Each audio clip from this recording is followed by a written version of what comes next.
been talking a lot about us. Now it's time we would like to reverse that. Unless you have maybe one or two questions you have to the team, we can do that, and then we can play it backwards. Either way. Well, we'll do our part of sharing about it.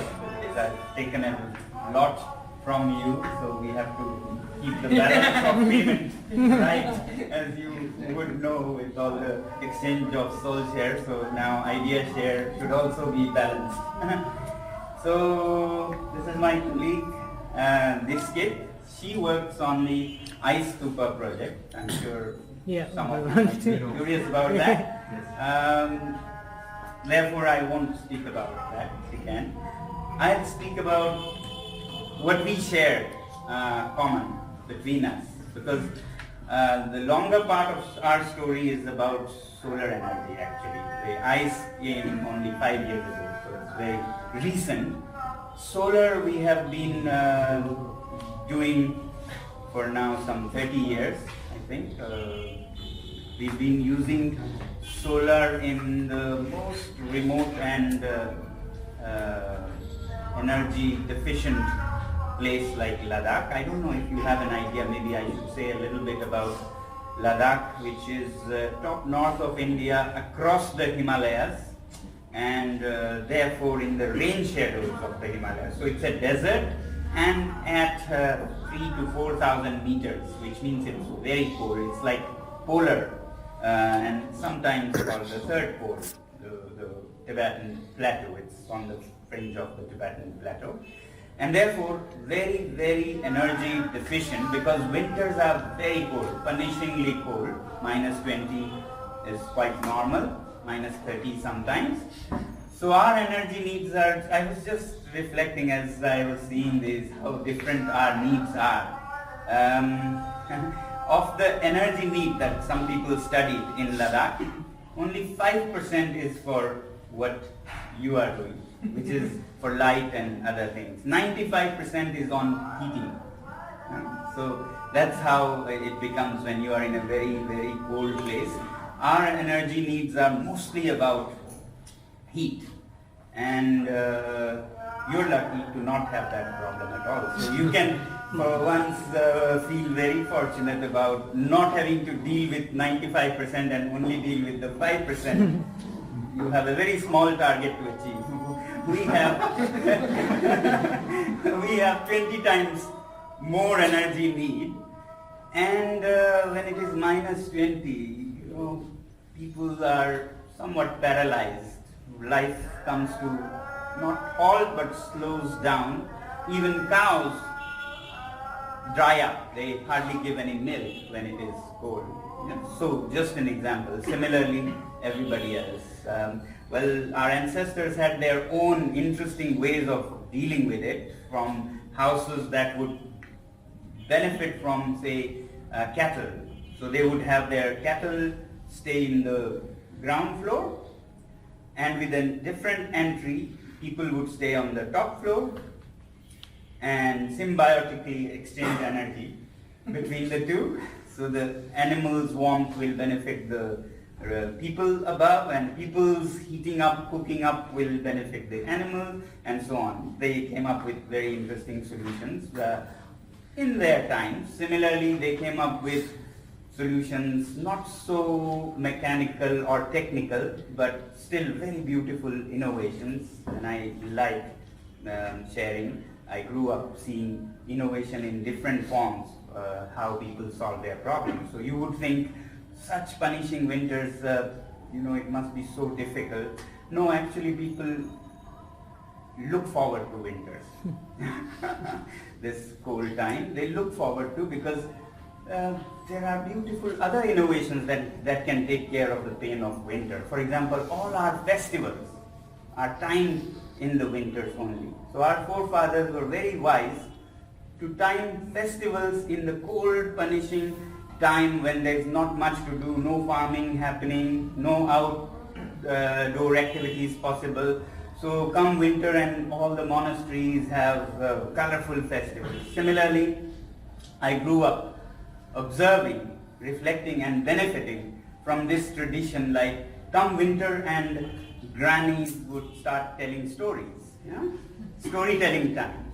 Throughout the winter they would tell stories, but come spring, first greens that appear outside and storytelling becomes a sin. A sinful activity. Oh, the gods will be angry now.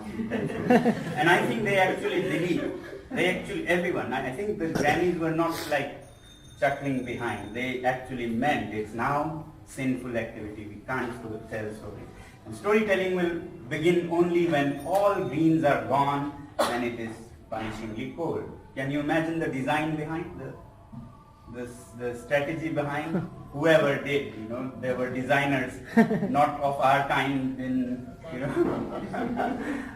but they designed so that we reserve these resources for the winter when nothing else can be done. Yeah? So you look forward to that time. Children look forward to that time when you could enjoy the stories, go to the colorful festivals, and then first greens and storytelling is a sin. Can you imagine why the designer thought of that? Why? So people look forward to winter. Work. That's one. Yeah. You look forward, so it's kept till next winter. The second? The winters are gloomy for them. Yeah, that. And the second? Go to for work? Yes. You should not be sitting listening to stories. You should be in the field making food, and so it becomes a sin to sit inside and listening or telling stories. You have to go and grow. When greens are possible, you're outdoors. So they were very clever in how they designed. And outdoors in the field, it's not very easy at 3,000 meters, in sandy. It's almost like planting things on the moon, yeah? Really, if you look up the pictures, you would find. And they were so innovative that this harsh farming, cakewalk it would be in Bangladesh to farm, except for the floods. But otherwise, warm temperatures, fertile soil. We also have to work the year round, right? Because it's Yeah. always green. Yes. No storytelling time. Cow chicken. So even outdoors when they work, it's very hard work, much harder than farming anywhere else. But they were very clever in designing a song to go with each hard activity. Yeah? So when it is, say, plowing, they have beautiful notes that people would hum for the animals like yaks that would pull the whole system, plowing system. Or if it is harvest, they would have different songs for the harvest, very rhythmic as you go with your thing. So the work becomes a dance with the music that happens in the community, which all come together to help each other. So it's a party every day at his place, at his place, at his place. He comes to mine, I go there, and he arranges or she arranges all the barley beer and the food, and we all go. And then work becomes pleasure actually. When it is winnowing time, which is when you separate the chaff from the grains, you didn't have any machines, you had to fly the mix into the air and expect winds to come. Then you sing to the winds, the gods of winds, and that you don't sing actually, it's a whistle system. Beautiful whistle system. I hope somebody records that and maybe sends to Grammy Awards or something. So finally work becomes easy, and I today say at different places that technology doesn't always make things easy. It's also innovations of other kinds without any moving parts and things that can make things easy. And these farmers at 3,000 meters, very harsh, hard work, perhaps were not as lonely as a Californian farmer in his huge combined harvester would be.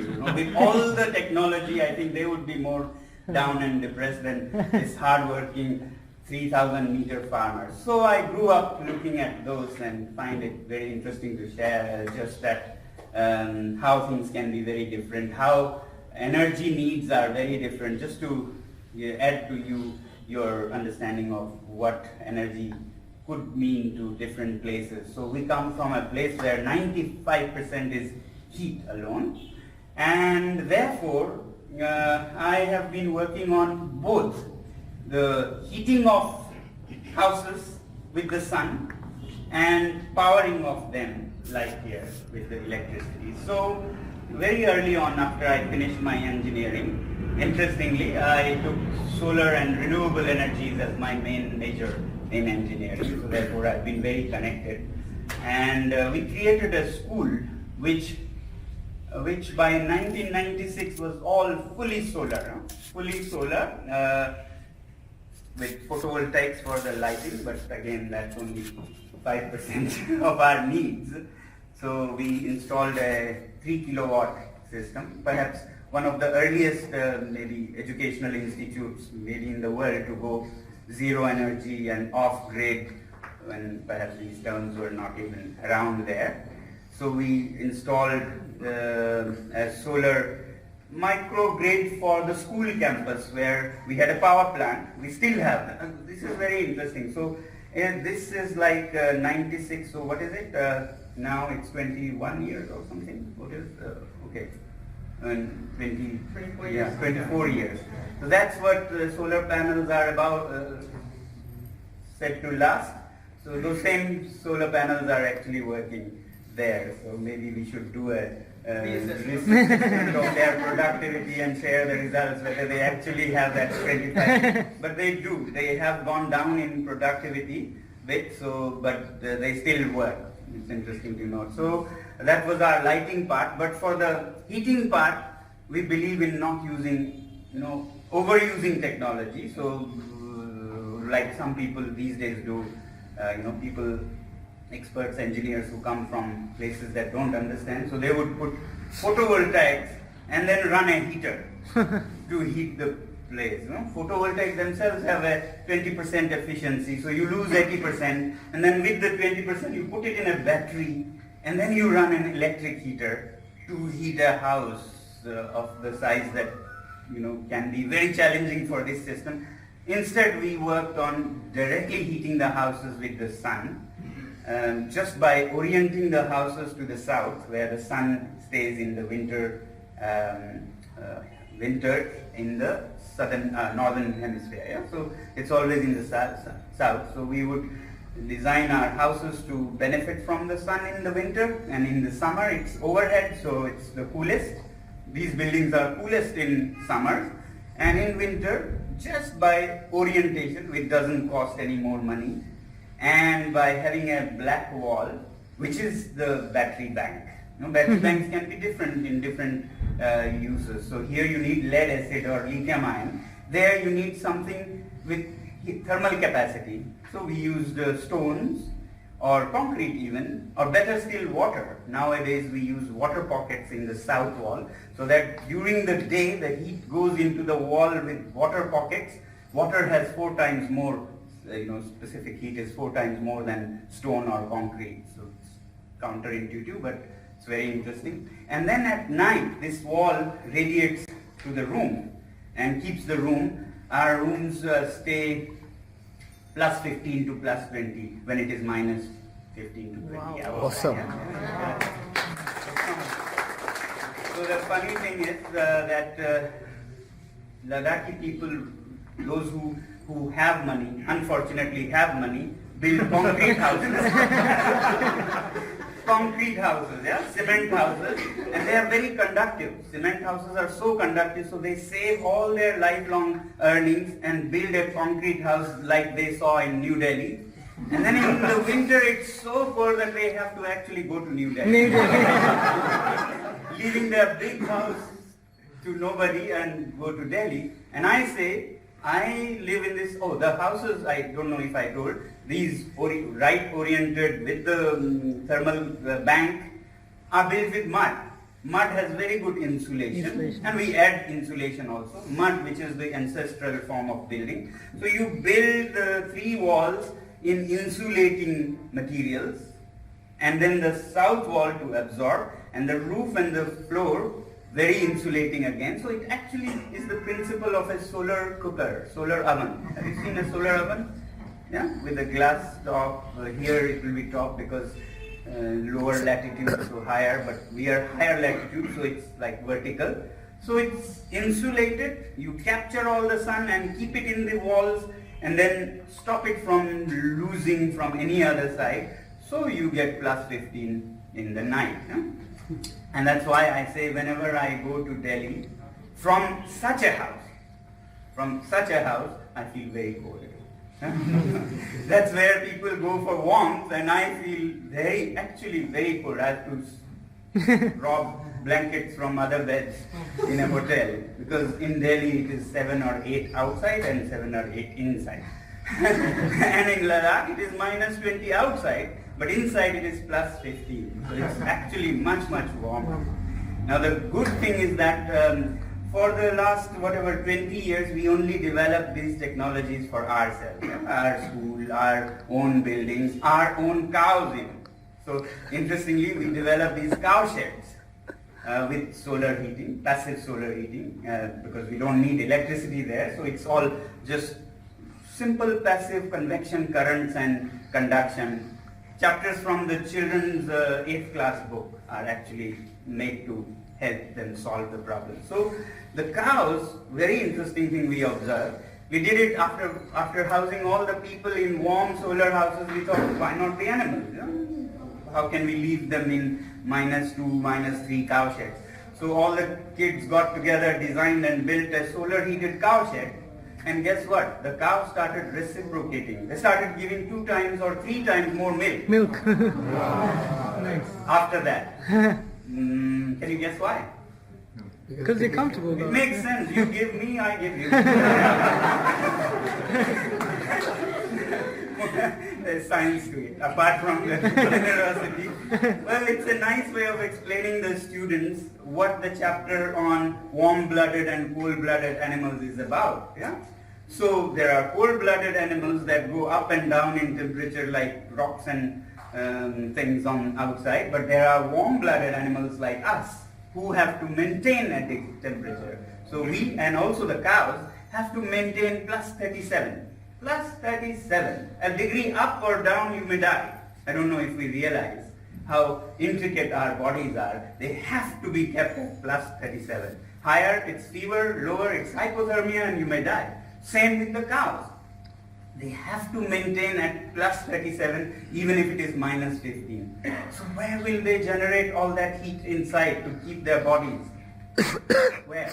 From the food they eat. So all the food they get in the winter goes in just keeping the temperature right. How do you expect milk then? But that's what happens in normal cow sheds in village houses. They just dry up. They stop giving milk and keep just themselves warm. But when we built this solar heated cow shed, just for the cows, we didn't expect the milk and do it. We did it out of kindness for the cows. The cows, I think, saw that the warmth comes from cheaper sources like sun inside the cow shed.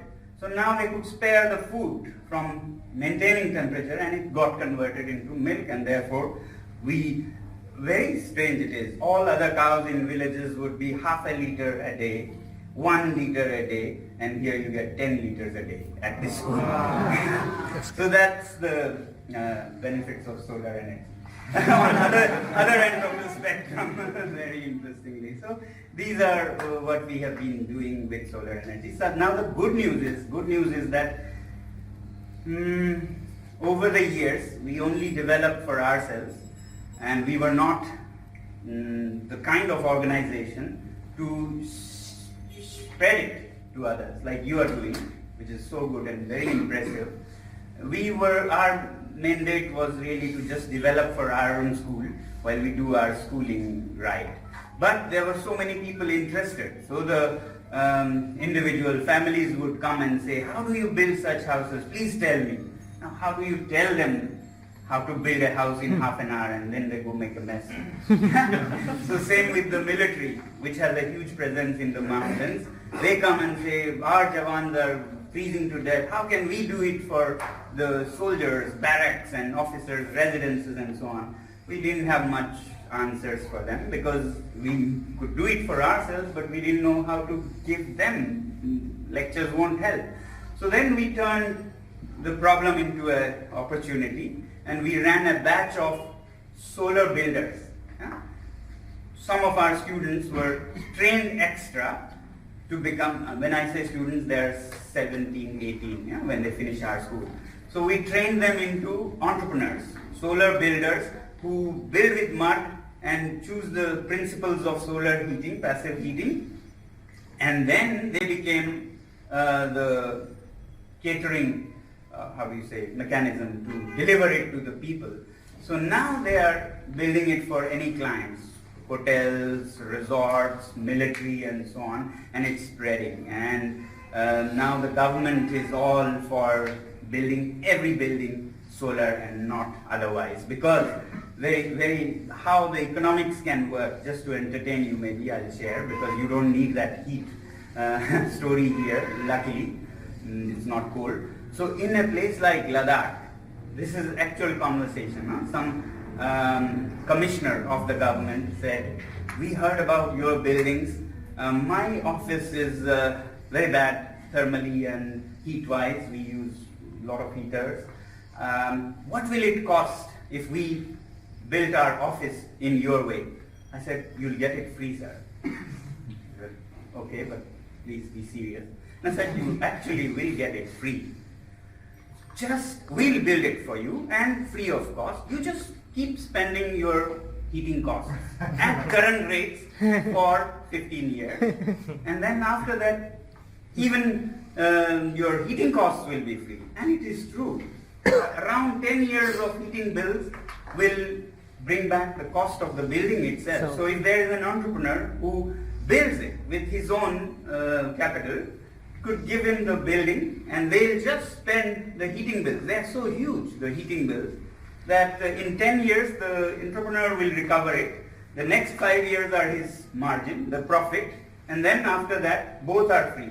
They keep, buildings last for 50 to 100 years, so they'll be living happily ever after.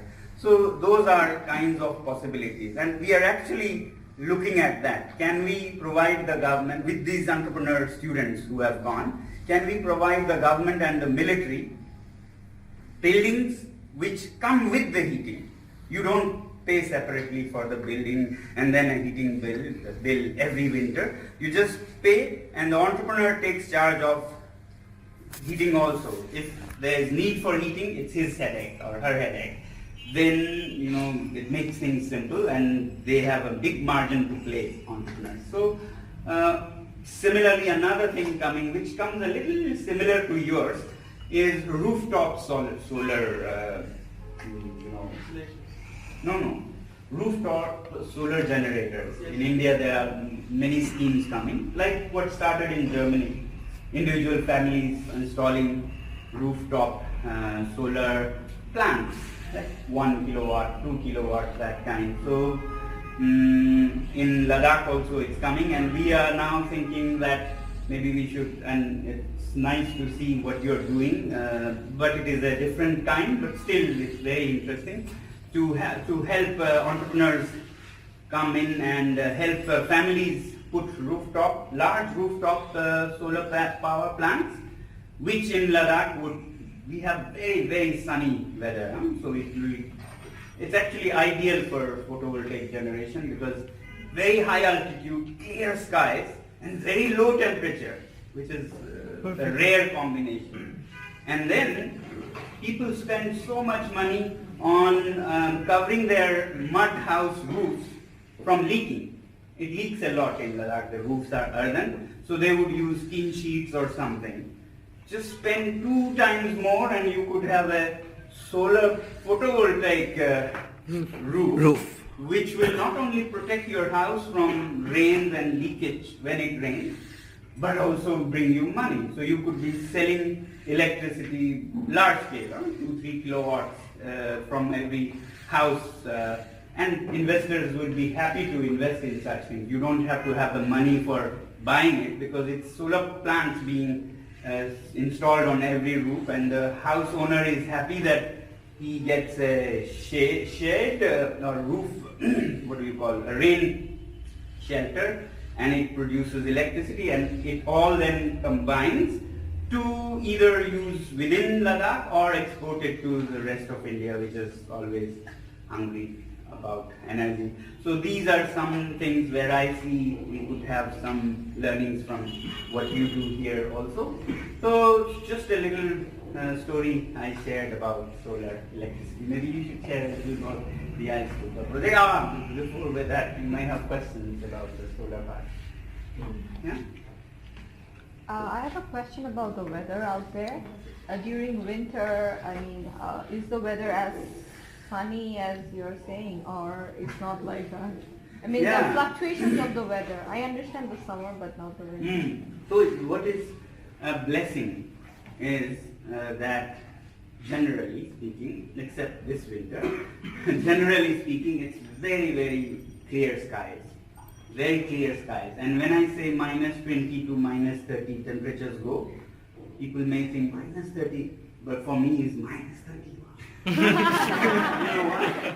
I'm so happy when people, for example, if people told me on phone, oh, it was -25, I'm saying, good.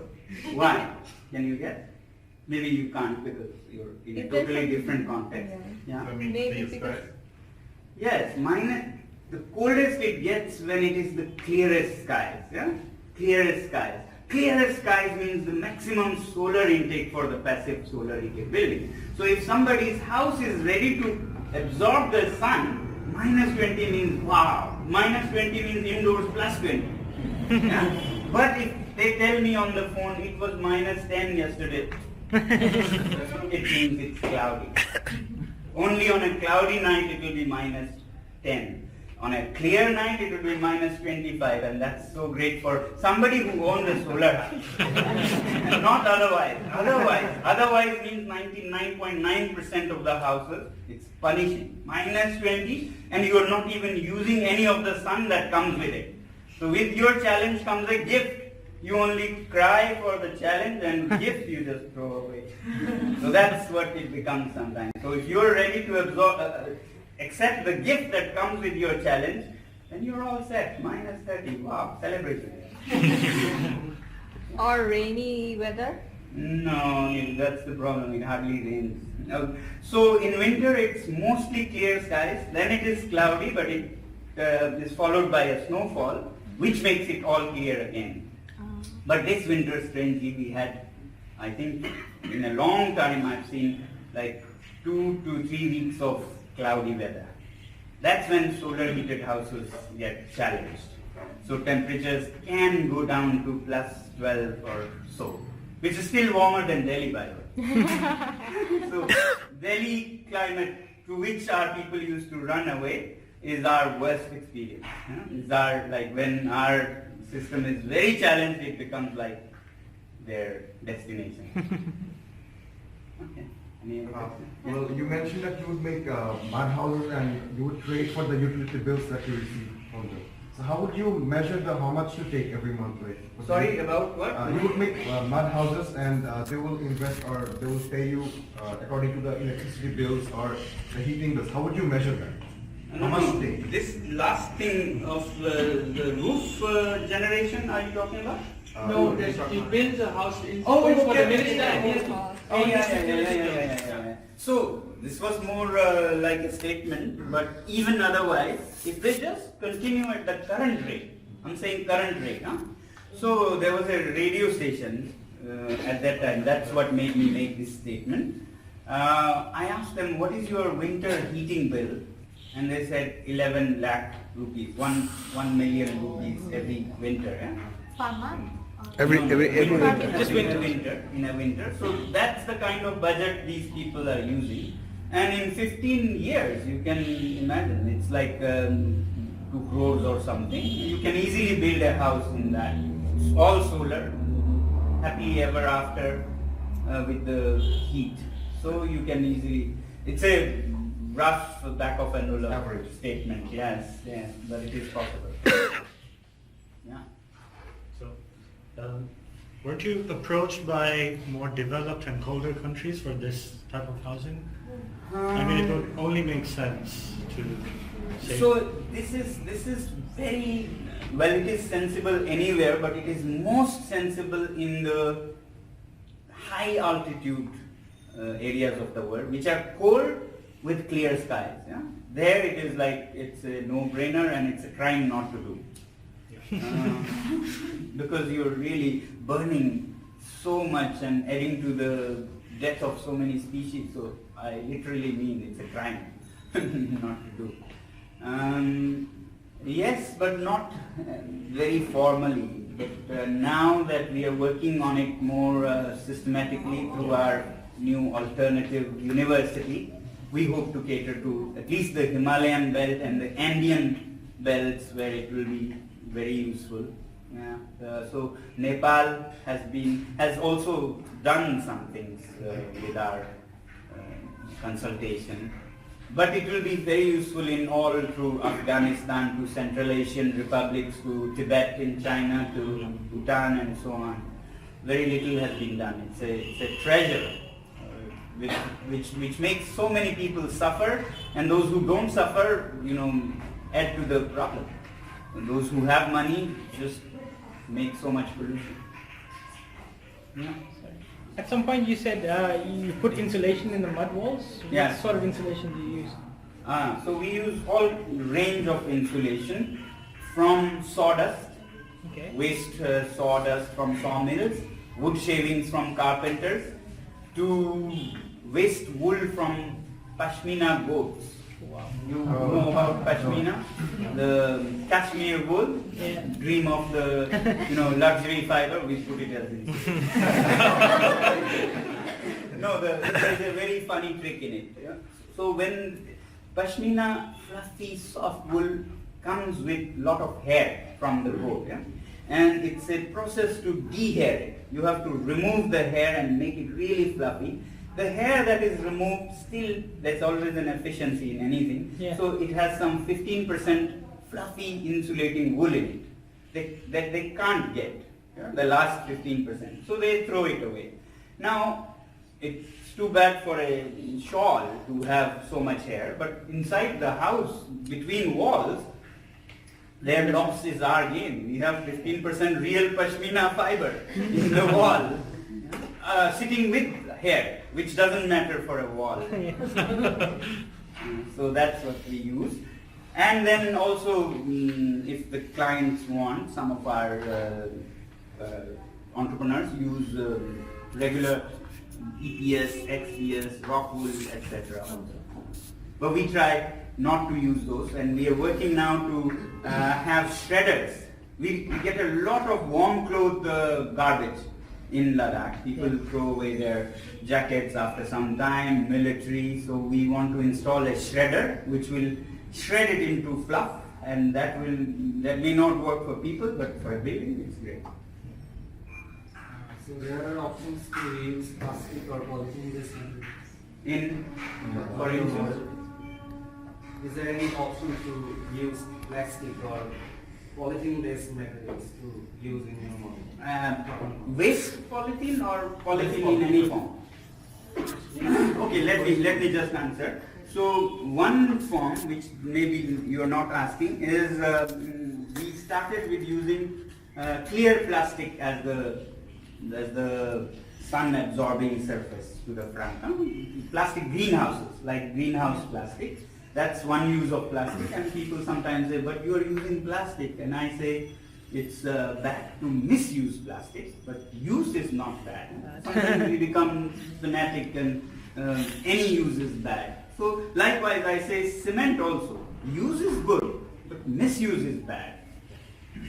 That's where we overdo the misusing part, and then we don't even use it. So plastic can sometimes be used if you can keep it for 10 years, as a greenhouse that heats the house. Then it's the best use that plastic could be used to evade, to replace so much carbon based fossil fuel. Then it is good. But other than that, if you're talking about plastic waste, we put it in the insulation between walls. Often now at our school we don't get any plastic thing, so we restrict. But otherwise, whatever would come, we would make insulation between walls to keep the walls warm. Yeah. Okay. Who's been the biggest adopter of your technology in Ladakh? Unfortunately, ourselves. Unfortunately, because people take a long time to adapt to changes. They take a long. It's like 25 years, and now they're asking for it. So all the hotels that are coming up in Ladakh, nobody's using this technology. Not in a big way. So now we are thinking, we are doing an alternative university which actually runs businesses on the campus. So we are considering a high-end 5-star kind of hotel which will be fully solar and all built of mud.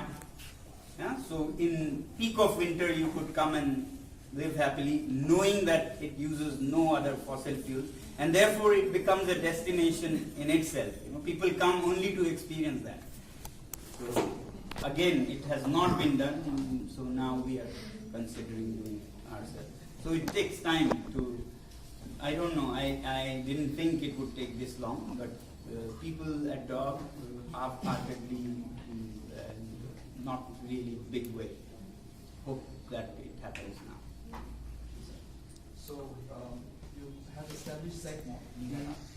So what was the biggest challenge in terms of finance to make it sustainable?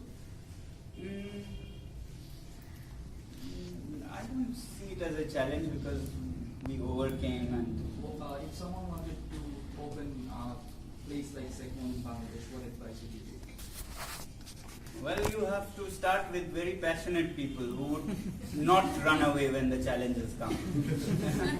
So then if you stay on and solve problems, then you can. So SECMOL is a school for those who failed and does its learning by doing.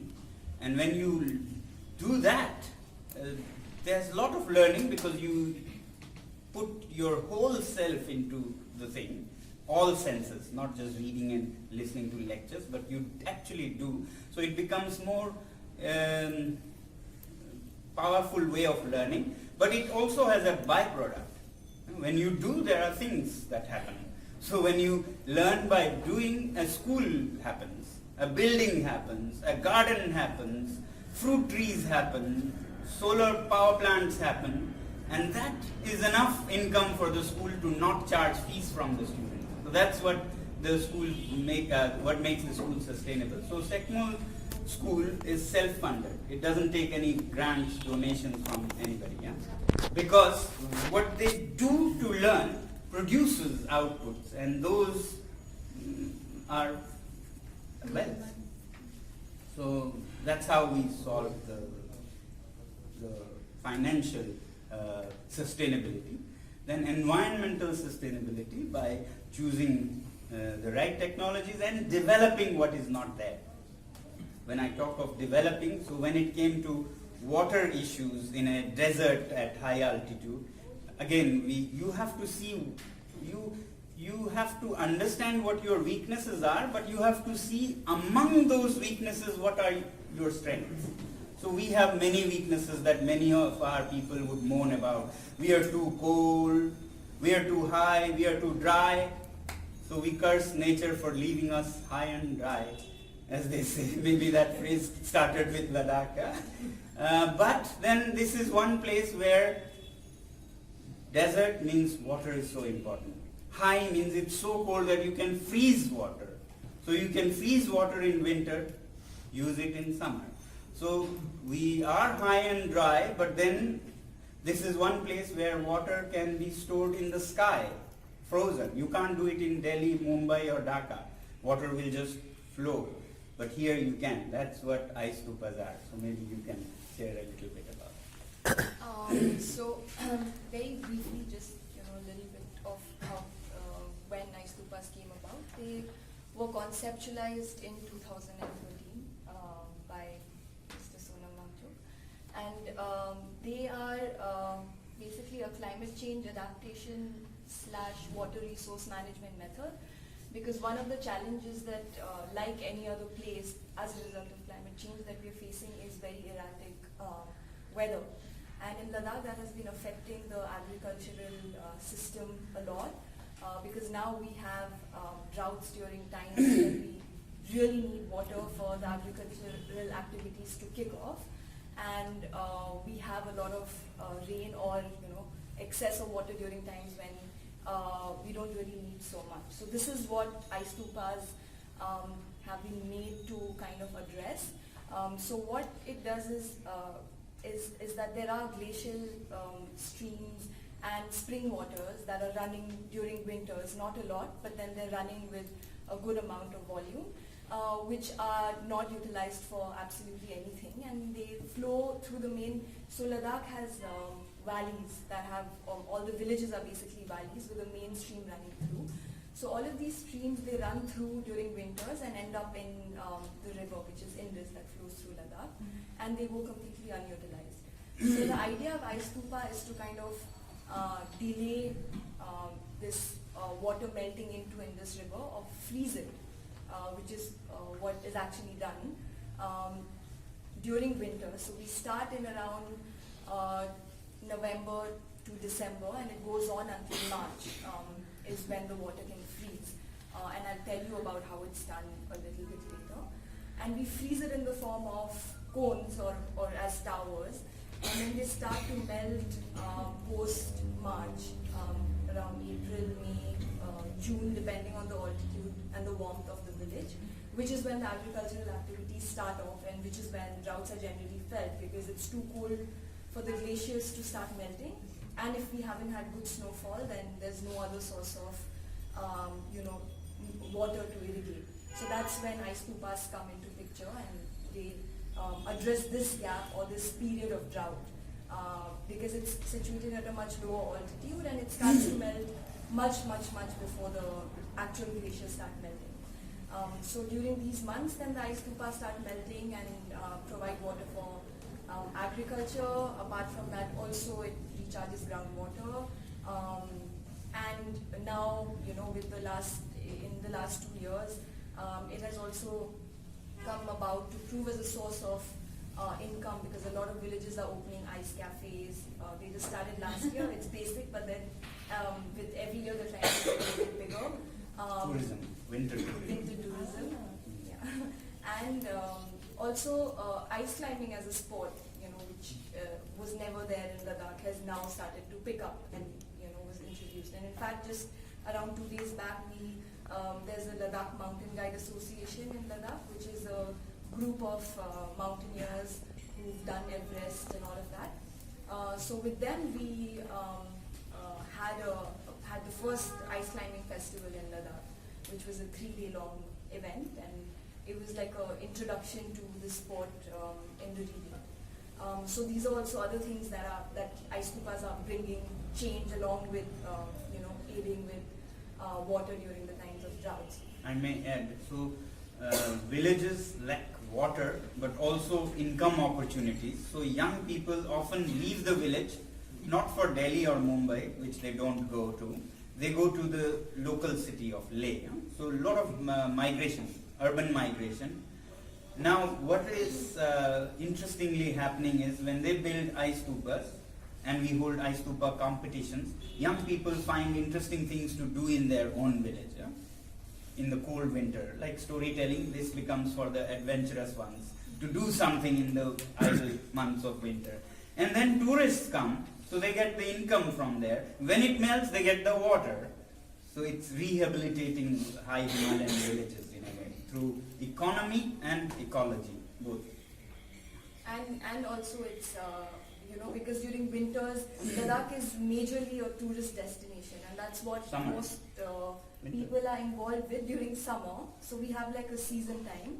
Summer is when all of the people start to work, and most of them are in tourism, and winter is a time when these people don't really have much to do. So now Ice Stupa is also coming in as a community activity of sorts, because now we've also, we are trying to, expand and, have it reach all of the villages, and now we have around 17 villages making Ice Stupas on their own, who were trained by our team. And we're trying to also make more Ice Stupas in a particular valley, because then the impact will be felt much more if we have more Ice Stupas in one valley. So then it becomes like a really nice winter community activity where This time we have around 10 ice stupas being built in a valley right above the main town. So all of these young people who are generally working in tourism during summers are there in the morning and they spend the entire day building ice stupas and just having a good time. So that's also what's happened. How ice stupas are built is also something I know if I don't talk about, you'll ask later. It's a very simple, it's actually really simple. It's a very simple high school, middle school science. Middle school science. So all you need is a water source that's a little bit higher, which is there in all of the mountains and the valleys, because it's a valley, the source is here, and generally it comes down onto the river.